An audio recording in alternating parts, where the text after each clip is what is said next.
Olá! Nesse vídeo a gente começa a usar agrupamento agora para dados de texto.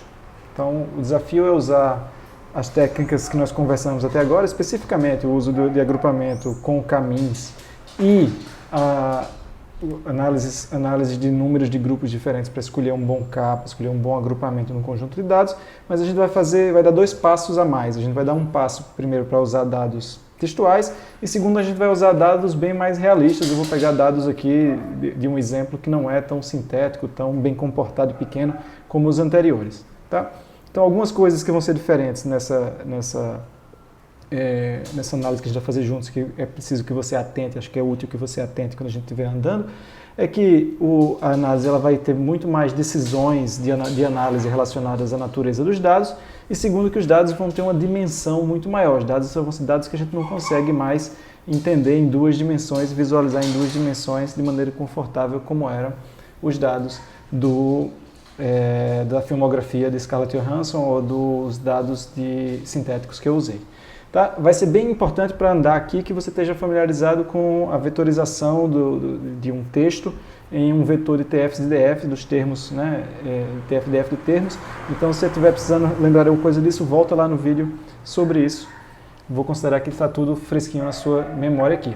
E aí a gente vai fazer um exercício de procurar grupos, de procurar conjuntos de dados, conjuntos de documentos, conjuntos de textos que são semelhantes entre si e disjuntos de outros, num contexto de sambas, de letras de sambas de música brasileira. Tá? O conjunto de dados da gente é um conjunto de dados que vem de um site chamado vagalume.com.br. Vagalume é uma base de dados, um banco de dados de letras de músicas. Você pode acessar lá e explorar. Em particular, Anderson Neisse, ele fez um conjunto de dados baseado no Vagalume para postar no Kaggle, fazer análises de classificação lá no Kaggle. O Kaggle é uma plataforma de competição de aprendizagem de máquina, ciência de dados em geral. E aí eu baixei esses dados de Anderson do Kaggle, eu dei uma limpada, diminuída, tirei algumas colunas, já eram grandes, e aí eu criei alguns conjuntos de dados a partir desse. Eu vou usar aqui nesse exemplo, nessa aula de hoje, um conjunto de em torno de 8.600, 8.700 sambas, letras de samba, mas tem outros que eu deixei prontos para você poder usar em exercícios, poder replicar essa análise, experimentar em outros momentos. Se quiser explorar outros gêneros, por exemplo, tem lá o sertanejo, tem lá o rock, tem lá outras coisas. Está tudo detalhado aqui. Então, vou começar com esse notebook aqui para a gente explorar. E aí vai ter os imports que você já está acostumado aqui de pandas, numpy e alter. Pandas para lidar com data frames, numpy para matemática, né, em matrizes principalmente, e o alter para visualização. Mas agora a gente vai usar várias outras coisas. Você vai estar acostumado lá das aulas sobre TF-DF. Vou usar um vetorizador de TF-DF para transformar textos em vetores de TF-DF. Vou ter o caminhos e para tarefas de NLP eu tenho o NLTK. Em particular, o NLTK, eu vou portar esse módulo aqui, StopWords, para acessar StopWords em outras línguas. Essas outras línguas não estão instaladas por padrão no ambiente do Colab. Então, se você executasse o código dessa maneira aqui, ele ia dar um erro e ele ia avisar que você precisa baixar esse módulo StopWords. Então, eu já deixei esse código pronto para isso aqui. Ele está baixando e instalando aqui no meu ambiente do Colab, no meu runtime do Colab. Feito isso, eu tenho, como eu falei para vocês, um conjunto de dados de mais de 6.500 letras de samba. Você está vendo algumas aqui. Deixa eu mudar aqui para não olhar sempre as 10 primeiras. Se eu pegar 10 sambas aleatórios aqui, por exemplo, você vai ver aqui Jorge Aragão, Sambô, Martinho da Vila, Arlindo Cruz. Tem bastante gente, eu gosto aqui, pelo menos eu gosto de samba, então tem bastante autores aqui que eu conheço, mas cada linha, na verdade, é um samba, né? Uma música que está ao começo da letra da música. A letra pode ter um tamanho arbitrariamente grande. E eu tenho algumas outras características do dado, em particular tem um gênero e tem um conjunto de gêneros. Esse gênero não é da música, esse gênero é do artista. Está lá no Vagalume, e também o que está aqui como gênero é o primeiro, é o gênero principal, segundo o Vagalume. Então, tem algumas coisas aqui que tem ruídos na forma como o dado foi produzido, né? Por exemplo, Marcelo D2, como ele tem um disco de samba, um dos gêneros dele é samba, e eu não sei dizer porquê ou como, mas o vagalume acaba atribuindo ele a samba, acaba classificando ele como um sambista. Eu acho meio dúbio isso, mas no geral acho que funciona bem. Você vê que as letras também funcionam bem, mas você vê também que tem ruído, tá? Então, por exemplo, essa letra aqui de Amar é Bom, na verdade é o começo de uma cifra isso aqui, do fundo do quintal, e aí eu tenho um monte de palavras aqui que são que não são palavras de verdade. Vou lidar um pouquinho com isso aqui já já, mas eu acho que é legal você ter uma noção dos dados. Deixa eu mostrar duas coisas aqui para você ter noção dos dados. A primeira é quais são as colunas que a gente tem. Você tem o nome da música, song name, a letra, artista, o número de músicas desse artista que existiam no conjunto de dados original, a popularidade desse artista segundo o vagalume, e o gênero, como eu já falei, o gênero musical. Saiba que gênero musical é uma coisa em muita disputa, né? A gente não tem não é muito claro se existem gêneros, quais são gêneros, se um samba é um MPB, ou MPB, todo samba é um MPB, todo MPB é um samba, coisas desse tipo. Então, os gêneros que existem no dataset só são, todas as 8.662 letras são de sambas, mas se eu olhar quem são os artistas que mais têm músicas no dataset, eu tenho esse conjunto aqui de artistas. A Alcione é a campeã de letras, com 370 letras, Chico Buarque, Fundo de Quintal e por aí vai. São pessoas que você conhece aí, como eu falei, Marcelo D2 foi classificado como sambista, então tudo que ele fez está aqui como samba, 250 músicas, 250 letras de samba. Tem um pessoal do pagode aqui, quem gosta, Belo, Pichote, Jorge Aragão, por aí vai. Então, esse é o conjunto de dados que a gente tem, e eu quero procurar estilos de samba, estilos de letra de samba, nesse caso aqui, procurando conjuntos, procurando grupos de sambas que são parecidos, né, e que são diferentes um do outro. Eu vou usar então a letra dos sambas como característica para agrupar, como característica para dizer se dois sambas são parecidos ou não. Eu vou precisar do conjunto de stop words em português, tá? Então essa é uma forma de eu criar um conjunto de stop words para usar. Os dados que eu vou precisar mais na frente vão precisar disso, os métodos que eu vou usar mais na frente vão usar isso. E aí eu faço também algumas outras, assim, é importante você saber que boa parte do trabalho com um conjunto de dados bruto, né, assim, mais natural como esse aqui, é pré-processamento. Pré-processamento faz muita diferença. Então eu vou fazer aqui uma série de alguns passos, dá para fazer bem mais, mas eu aqui vou pegar todos os dados e vou remover, por exemplo, palavras que têm números no meio.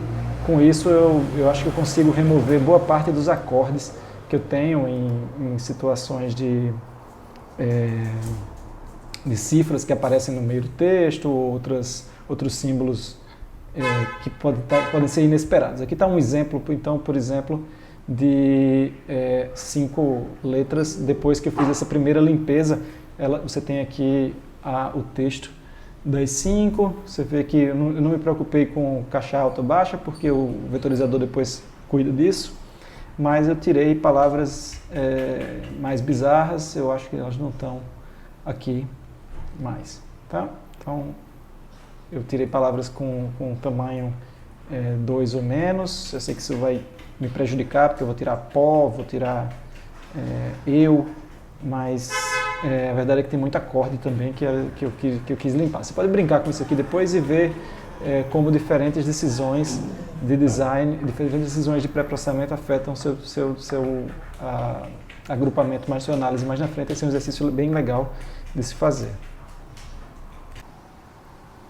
Então, seguindo, agora que eu tenho um vetor de letras, né? Eu peguei só as letras, dei uma limpada nas letras. Você está vendo aqui alguns exemplos de letras.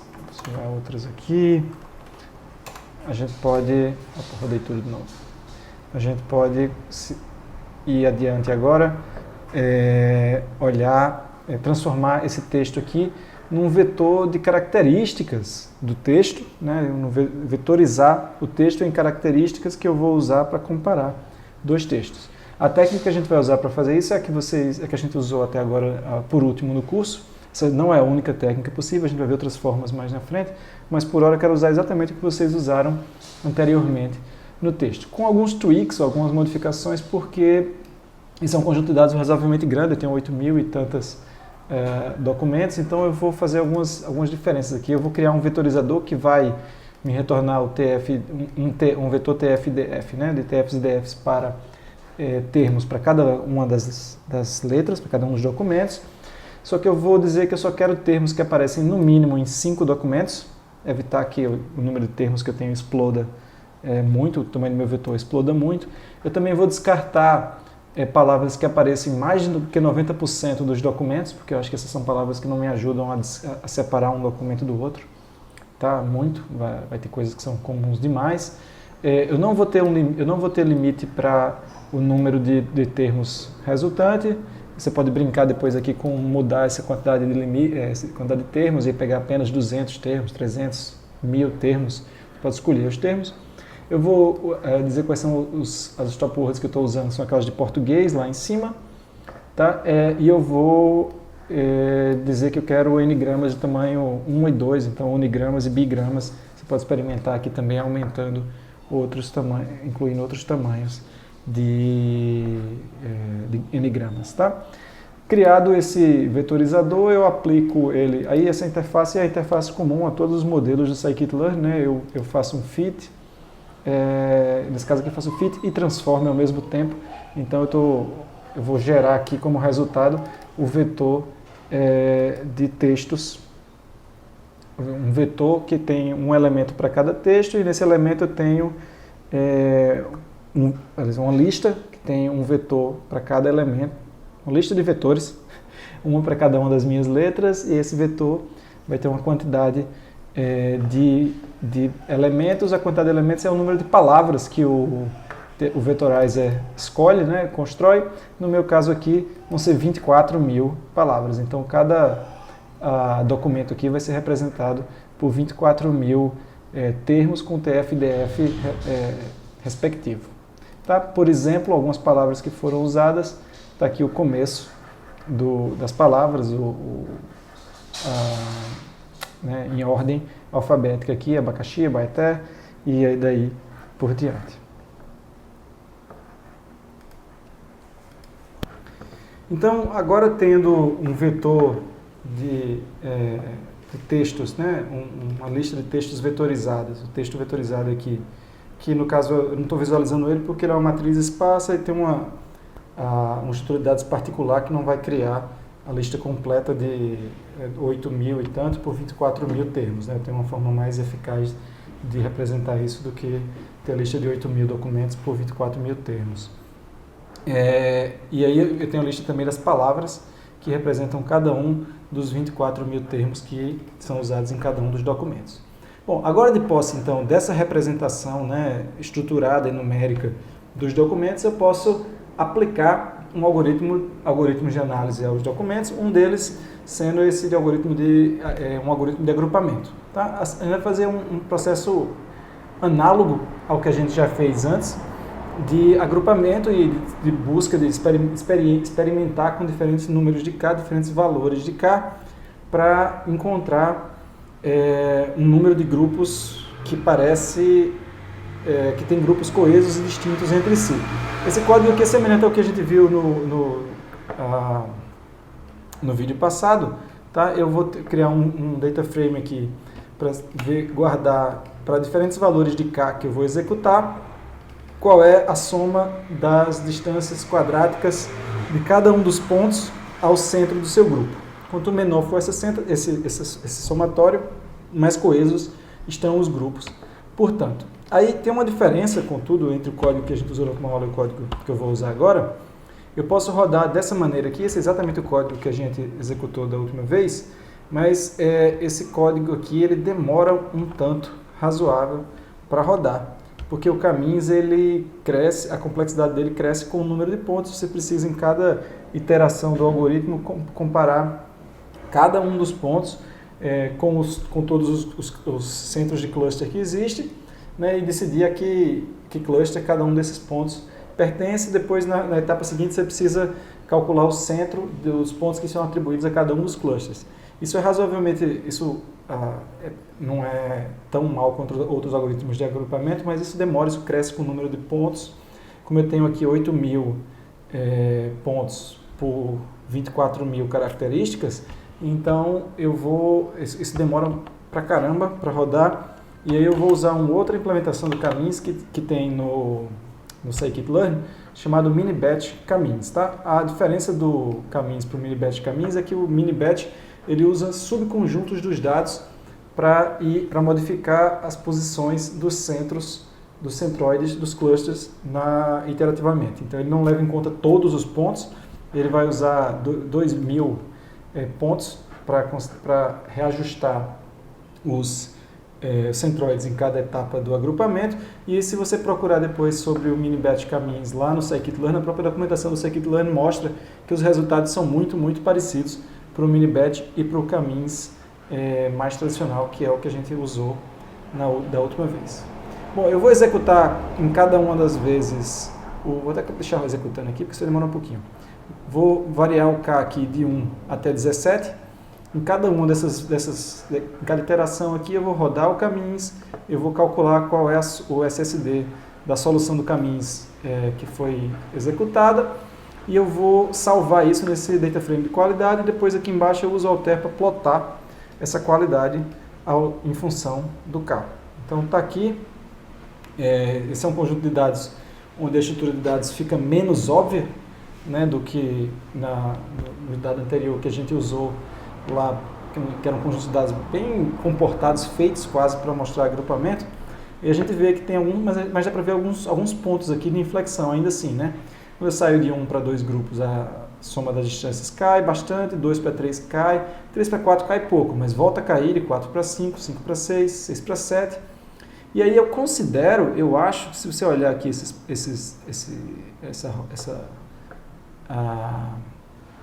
essa tendência, eu acho que aqui entre 6, 7, 8, 9, 10 e 11 é uma região onde, quando eu vou aumentando o número de grupos, eu não ganho na qualidade do agrupamento, né?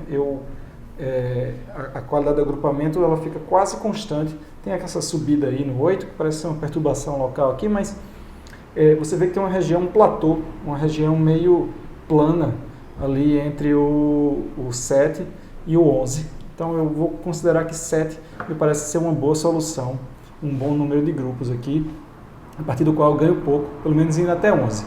É meio curioso porque depois eu volto a ganhar, e aí me parece que se eu divido os dados em 15 grupos, eu tenho de novo um ponto onde parece que eu tenho que explorar mais um K maior aqui também, mas parece que 15 também parece ser uma boa solução como número de grupos para esse agrupamento. Para fins da nossa exploração aqui, da nossa análise aqui, eu vou usar o 7 daqui por diante, e aí você pode usar pode usar o 15 também e comparar os resultados na sequência. É importante dizer também que essa curva aqui, a gente quer que ela tenha um ponto de inflexão, a gente quer que ela tenha um joelho, né? Se o número de grupos vai cair, o SSD vai caindo linearmente com o número de grupos, eu não consigo achar um ponto a partir do qual eu não devia mais aumentar o K. Eu não consigo justificar um ponto a partir do qual eu não vou mais aumentar o K. Uma coisa que eu percebi mexendo nesses dados é que se você mexe aqui em cima na qualidade, nesses parâmetros, por exemplo, de como a gente vetoriza, isso tem um impacto razoável ali, e vale como experiência e testando aqui diferentes parâmetros e vendo o que é que tem impacto, o que é que tem que tipo de impacto na curva ali por exemplo, do agrupamento, tá? Só com um exemplo aqui, eu diminuí, você lembra que a gente tinha 20.000 features, eu diminuí para 2.000 features, e aí se eu executo o mesmo processo de agrupamento para as 2.000 features, eu tenho muito menos palavras para diferenciar os dados, e aí eu acho que o ponto de inflexão fica menos claro, assim, aquele ponto entre o 7 e o 11, ele ainda existe, assim, a derivada entre o 9, aqui ficou entre o 9, né? Do 9 até o 13, a derivada está menor do que em números em absoluto, do que ela estava do 1 até o 9.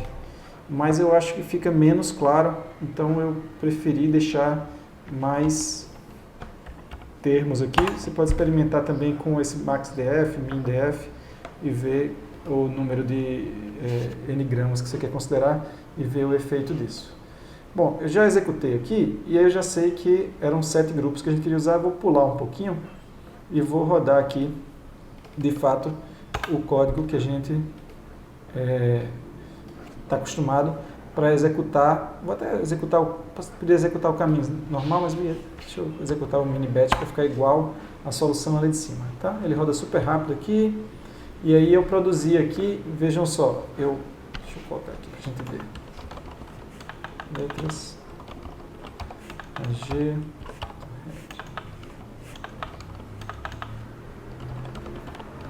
vou agrupar, aí eu pego os labels criados pelo Caminhos, eu crio uma coluna nova no meu data frame original lá das letras, né, que é chamado letras agrupada agora, que tem a variável grupo, e agora eu tenho aqui minhas variáveis.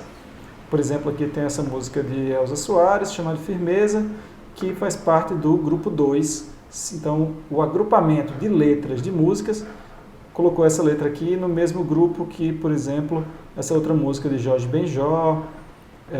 Aí você pega do outro lado aqui, tem essas duas músicas de Bezerra da Silva, caíram no mesmo grupo 1. Aqui, pintou, pinto, pintou, já fui pintou. E essa outra aqui. Tá? Se eu tenho 7 grupos, eu devo ter valores do 0 ao 6, né, de grupos.